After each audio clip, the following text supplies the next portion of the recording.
we will select line 2 for augmentation. You guys know what I mean by that. Statistical evidence establishing this link, not generally, but now specifically, is needed. I was, in the construction of this, able to find 2 competing claims, right? Which is actually a good thing. I, based on the logic, recognized that I needed to make an appeal to authority that said, and I feel like I'm going quick, but I mean, we're sort of deeper in now, so, you know, I don't have sort of the ability to give feedback, so I have to just have a sense of this. I feel like I'm going quick, but we should be comfortable at this point, right? So, the logic and my arbitrary selection of my link B, population growth, got me to the conclusion of linking in line 2, population growth to water pollution. I need to, this is new, this direct link between population growth and water solution is completely new, and the link is itself arbitrary. I need to pause. Now I need to go into the research and find some author or authors that support this sort of intuition that I have. I have an intuition that there is a connection between population growth. Remember, this is an intuitive process, right?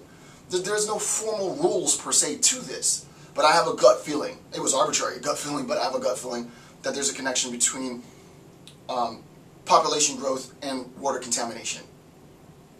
But I need to have more than just a hunch. I need to be able now to use that hunch to send me into the world to verify it or to deny it.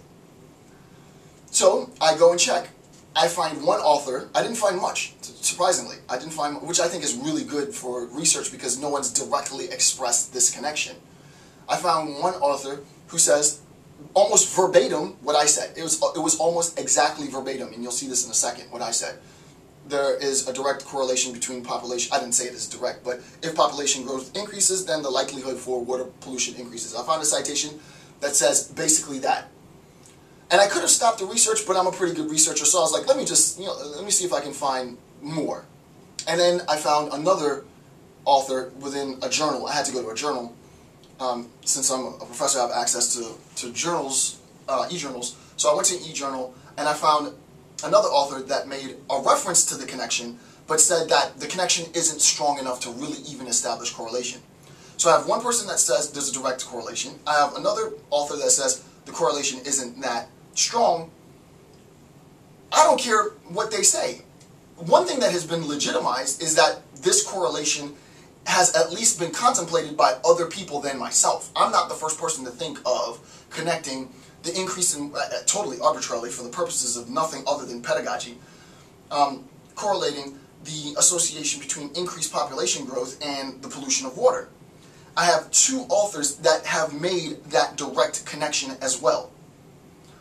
Despite the fact that they don't agree on the intensity or the strength of the correlation, I legitimize the connection because at least 2 other people in the academic community have contemplated and published something that pertained to this connection. So it legitimizes maybe not the strength of the connection, but it absolutely legitimizes my attempt to connect. Does everybody follow? So that's, at least I get that as a researcher. And it's important to make sure that you present the information justly, fairly.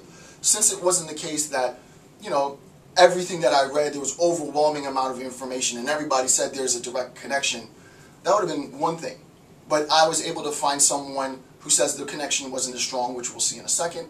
And it's imperative that I create, if you will, a space in my research to allow for opposition to any claims that I might be making. That's only good research, right? You have to, in a sense, do that. So I was able to find 2 competing claims. This is the bottom of page 15, close to the bottom of page 15, which is actually a good thing. It demonstrates the viability of attempting to make this connection, that being the direct connection between population growth and water pollution. Irrespective of the intensity of the relationship, others have also made the same connection I have. I made this connection completely arbitrarily. Despite the fact that it was made arbitrarily, my intuition said, hey Jason, go into the research and see if you can find some evidence that would support this. I was able to find that. Now, obviously the next step would be researchers in field making a better assessment of the direct connection. I'm not I'm not a geologist or water person, whatever, so I'm not going to do that research. But now they at least know, well, you know, as a consequence of this completely freaking random lecture series that Dr. Campbell's doing, let's see if there's a better connection between water pollution and it just seems obvious that there would be a strong connection. But we don't have those numbers yet. We don't have that as scientific fact yet, demonstrable fact yet. It's all still gut feeling. But it really is the gut that drives this machine. So, and that is Nietzschean, right? Nietzsche, I don't want to get into that, but Nietzsche talks about the gut, right? But that'll take me somewhere else. So it demonstrates the viability in attempting to make this connection, that being the direct connection between population growth and water pollution. I will incorporate both claims and allow readers to decide for themselves. So here's the first claim. I might not actually have to write anything for a little bit.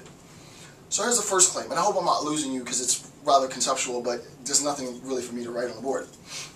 Here's a stronger of the two claims, and you'll see the connection.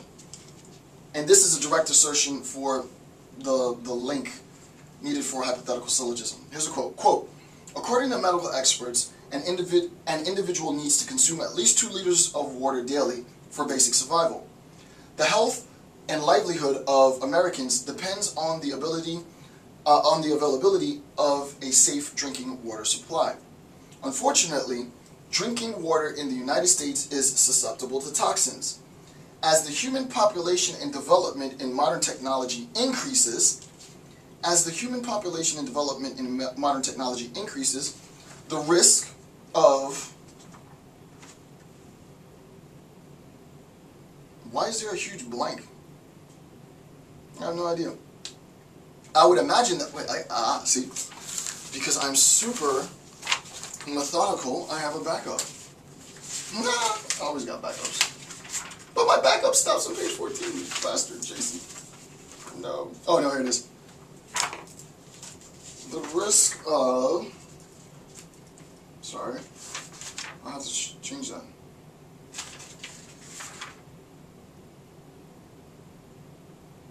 The risk for water contamination also increases. Yeah, I don't know why I did that. I'll adjust that. Okay. But I'm prepared. Okay, so let's read that again. As the human population and development in modern technology increases, the risk for, flip over to page 16, the risk for water contamination also increases. Right? So, I mean, who has backups to their own lecture while they're lecturing? But that's what it is, right? It's a direct correlation, right? As the human population and development in modern technology increases, as human population increases, the risk for water contamination also increases. That's exactly what I said in line 2, which was, if you look above, or on page 15, that's exactly line 2. If population growth increases, then the likelihood for water pollution also increases, right?